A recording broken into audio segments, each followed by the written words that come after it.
네, 먼저 우리 경제 이슈를 짚어보는 월요 경제 핫이슈입니다. 세계화 전략연구소 이상석 박사 전화로 연결되어 있습니다.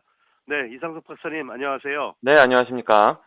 예, 박사님 오늘은 어떤 경제 이슈를 짚어볼까요? 네, 코로나19 사태로 인해서 이 경제계 타격이 아주 심각한 수준에 이르고 있습니다. 그렇습니다. 예. 네, 이 질병이 발병했던 1월 말에서 2월 초까지만 하더라도요, 중국 내 심각한 질병 문제 정도다. 이제 이렇게 여겨졌었는데요. 네네. 자, 우리 국내 신천지교인들이 집단 감염 걸리고 2차 감염이 확산되게 되면서 어쨌든 급기야 지금은 경제가 멈춰섰다. 이런 표현이 맞을 정도로 이 사회 곳곳에 아주 냉기가 돌고 있는 그런 실정입니다.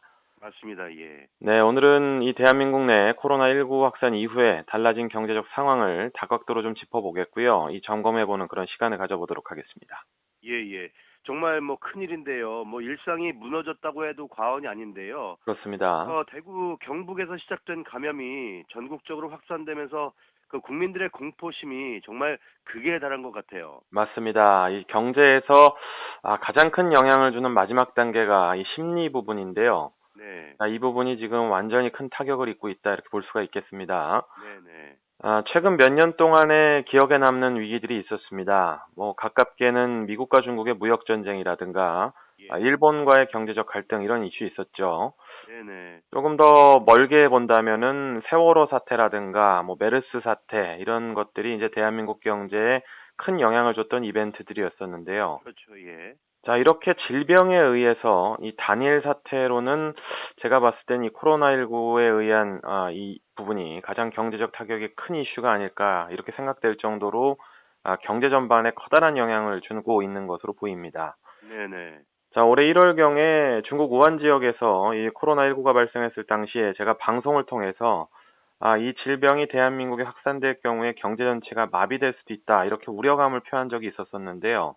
예, 결국은 뭐 신천지 교도들에 의해서 2차 감염 확산이 됐고, 자, 이거 지금 현재 상황에서는 그야말로 대혼란이다. 이렇게 표현할 수 있겠습니다.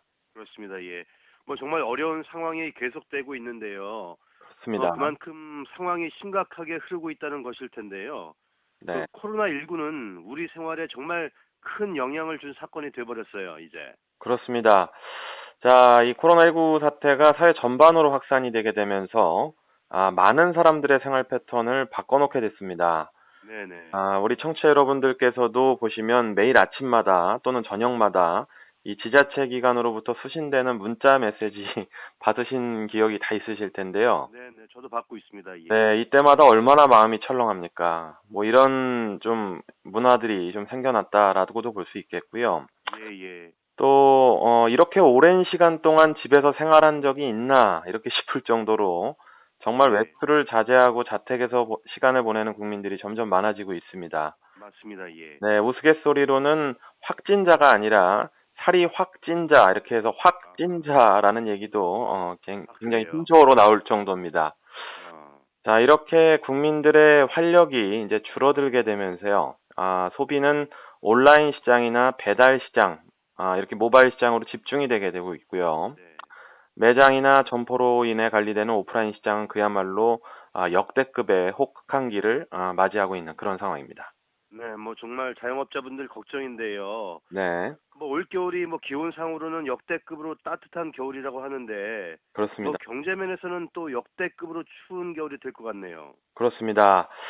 자, 요즘 길거리를 걸어보시거나 또 나가신 분들, 차를 가지고 운전해 보신 분들이라면 정말 절대적으로 공감하실 텐데요.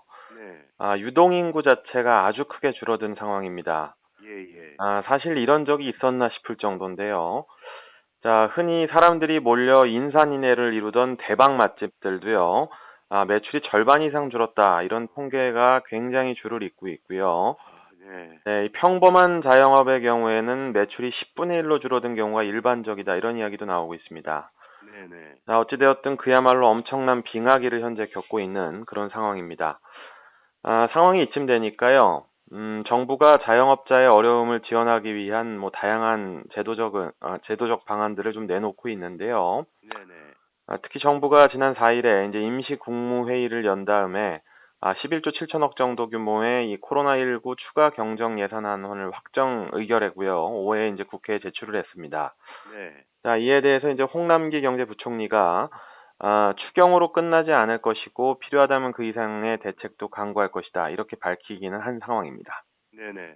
그런데 뭐 이번 정부 대책에 대해서요. 네. 뭐 결국 자금 경색에 빠진 자영업자들에게 그 저금리로 대출해주는 등의 뭐 다소 뻔한 지원만 하는 것 아니냐는 비난 여론도 만만치가 않은 것 같은데요. 네, 맞습니다. 사실 아주 궁극적으로 해결해 주려면은 이렇게 뭐 자금을 투입하는 정도에서 끝나서 정말 안 된다고 보는데요. 개인적으로는 이런 약간 비난의 여론에 대해서도 어느 정도 동의하는 바입니다. 현재 위기에 빠진 자영업자들에게 이 빚을 내게 해서 현재 상황을 모면하게 하는 것은 어찌됐든 이 궁극적인 해결책이 될 수는 없겠죠. 네네. 자, 오히려 상가 임차료라든가 이 부가세 같은 세금 문제들이 자영업자들은 더 피부에 와닿고 또 예. 현실적으로 지원을 받는다 이런 느낌이 들 수가 있다 이렇게 봅니다. 네네. 자, 최근에 이제 청와대 국민청원 게시판을 들여다보면은요, 올 상반기에 자영업자들의 부가가치세를 감면해달라 이런 청원 요청이 큰 지지를 받고 있는 그런 상황인데요. 네네. 정부가 이제 자영업자들이 겪고 있는 고충을 가장 낮은 자세로 경청할 필요가 있겠습니다. 네네. 확실한 것은 지금 얼어붙은 이 서민 경제에 있어서 이 단편적이고 일시적인 자급 투입은 근본적인 해결책이 될 수 없다 이렇게 저는 생각을 합니다.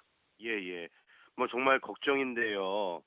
지금 그 우리나라뿐만 아니라 세계 곳곳에서도 그 코로나19 여파로 경제 위기감이 커지고 있는 그런 상황이죠. 그렇습니다.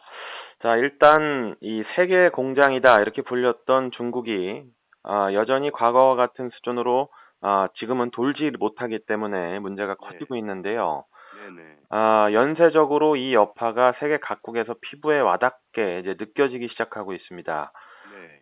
1월 말에 있었던 춘절 이후에 지금까지 공장에 복귀하지 않은 이런 노동자들의 수가 상당하다 이렇게 얘기가 지금 들리고 있고요.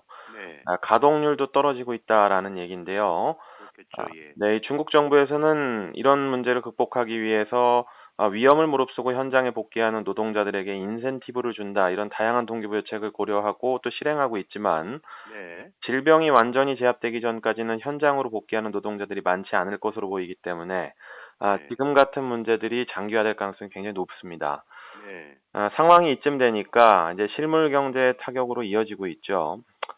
결국 세계 시장을 이끌어가던 미국이 경기 침체를 막고 유동성을 높이기 위한 선제적 방안으로 지난주에 0.5%포인트 깜짝 금리를 인하하는 그런 결정까지 내리게 됐습니다. 예예. 뭐 일단 이 사태가 진정되려면 그 코로나19 감염 확산세가 꺾여야 할 텐데요. 정말 걱정인데 오늘은 코로나19 확산으로 인한 경제 상황에 대해서 이야기를 나눠봤는데요. 끝으로 정리를 좀 해주시죠, 박사님. 네. 자, 요즘은 뭐 어떤 자리에 가도 헛기침을 해도 미안할 정도고 눈치가 보일 정도입니다. 마스크 안 쓰면 신경 쓰이고요. 네, 맞습니다. 네네. 그만큼 정말 흉흉한 사회인데요. 네, 그야말로 역대급 경제 위기다. 이렇게 좀 볼 수가 있겠습니다. 맞습니다. 예. 너무나 안타까운 점은 이 대구에 31번째 신천지 교인 확진자가 나타나게 되면서 사태가 걷잡을 수 없이 커져버렸다는 건데요. 그러니까요. 예. 네, 이번 사태를 통해서 이 사회를 배려하지 못하는 태도와 자세가 결국 얼마나 큰 희생을 초래하게 되는가, 이런 것들을 국민 여러분들께서 정말 절실히 느끼셔야 된다, 이렇게 봅니다. 네네. 지금도 국론이 분열돼서 정부가 잘했다, 못했다, 이런 것들을 주장하고 다투는 무리들을 자주 보게 되는데요. 예, 예. 이런 논쟁과 다툼, 결코 현재 상황을 벗어나는 데는 도움이 되지가 않습니다. 네. 잘잘못은 후에 따지도록 하고요. 지금 이 상황을 벗어나기 위해서 우리 개개인들의 희생이라든가 또 공동체 의식 이런 것들이 가장 중요하다라는 얘기를 해보고 싶고요. 예. 하루빨리 이 사태가 좀 진정되기를 진심으로 기도하겠습니다. 예, 저도 빨리 진정될 수 있도록 기도를 하겠습니다. 예, 박사님 오늘 말씀 고맙습니다. 네, 감사합니다. 네. 지금까지 세계화 전략연구소 이상석 박사였습니다.